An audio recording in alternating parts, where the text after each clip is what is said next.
तुम्हारी दिल्ली वाली। अरे कौन बेवकूफ लड़की पर्ची, ये सब क्या है? शाम 5 बजे मार्केट वाले पार्क में मिलो। ये कौन है लड़की और तुम्हें ऐसे पर्ची क्यों फेंक के गई है? अरे यार कह तो रहा, मुझे भी नहीं पता आखिर कौन लड़की है वो। मैं तो खुद कंफ्यूज हूँ यार। अच्छा, अगर ऐसी बात है ना, तुम सच बोल रहे हो तो ठीक है। शाम को 5 बजे उस लड़की से पार्क में मिलने जरूर जाना, और तुम्हारे पीछे पीछे ना मैं आऊंगी। अरे हाँ ठीक है, चले जाऊंगा। डरता थोड़ी हूँ मैं, जब मैंने कुछ किया ही नहीं है तो डरना किस बात का। चले जाऊंगा मैं शाम को पार्क में उससे मिलने के लिए।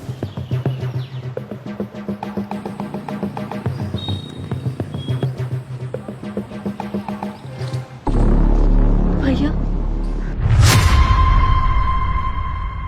भैया आप कैसे हो? भैया इतने टाइम के बाद आपको देखकर मैं बता नहीं सकती मुझे कितना अच्छा लग रहा है। बहन तू यहाँ, तुझे देख के कितनी खुशी हो रही है मुझे।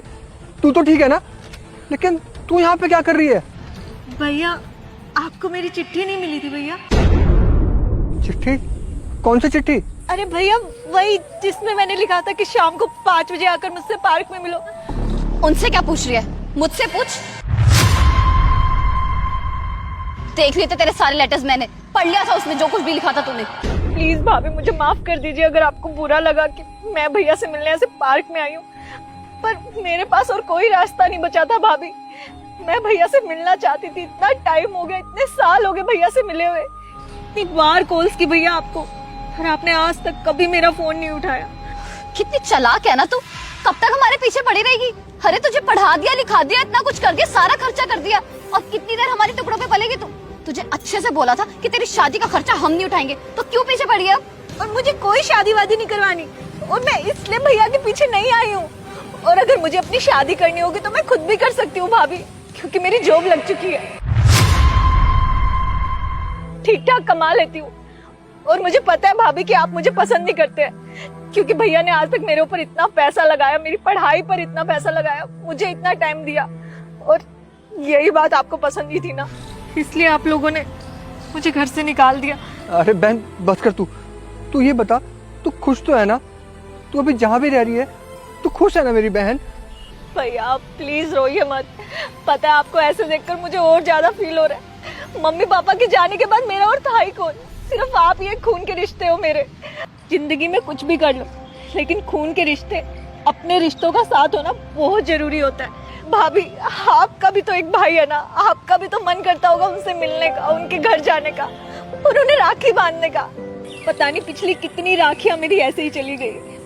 प्लीज भाभी, मैं आपसे और कुछ नहीं मांगती हूँ, बस मुझे कभी कभी भैया से मिलने दिया कीजिए प्लीज। मैं आपके आगे हाथ जोड़ती हूँ भाभी। तू बिल्कुल सही बोल रही है छोटी, मैंने कितनी बड़ी गलती की है।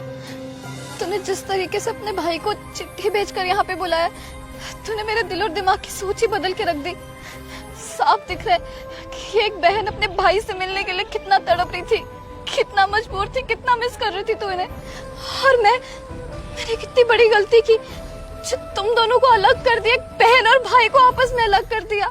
मुझे माफ कर दे छोटी, मैंने सच में बहुत बड़ी गलती की। मुझे बिल्कुल अच्छा नहीं लगता था जब ये मुझसे ज्यादा टाइम तेरे साथ स्पेंड करते थे, ताकि तुझे किसी चीज की प्रॉब्लम ना हो, तुझे किसी चीज की कमी ना हो। मुझे जलन होती थी, इसलिए मैंने तुझे घर से बाहर निकाल दिया था। पर तू सही कह रही है, मेरा भी तो भाई है, अगर वो लोग मेरे साथ ऐसा करेंगे तो मुझे कितना बुरा लगेगा।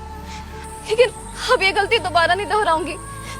तुम जब चाहे अपने भाई से मिल सकती हो, तुम्हारा जब मन करे अपने भाई को बुला सकती हो। अरे बुलाना क्या, बल्कि तू हमारे साथ रहना, हमारे घर पे चल, तू हमारे साथ चल। क्या सच्ची भाभी? हाँ भाभी मैं घर में तो नहीं रह सकती अपनी जॉब के कारण, पर हाँ क्या मैं भैया से मिलने आ सकती हूँ जब मेरा मन करे? तेरा जब मन करे तो जब मर्जी घर पे अपने भाई से मिलने के लिए, तुझे कोई नहीं रोकेगा। भाभी मैं आपको बता नहीं सकती हूँ, आपने मुझे दुनिया की कितनी बड़ी खुशी दे दी आज। थैंक यू सो मच भाभी। Thank you so much Mridula, जो आज तुमने हम दोनों भाई बहनों को एक कर दिया। Thank you so much. Sorry, मुझसे बहुत बड़ी गलती हो गई, मेरी बुद्धि भ्रष्ट हो गई थी जो मैंने ये सब कुछ किया, पर आज के बाद ऐसा कुछ नहीं होगा, आई प्रॉमिस।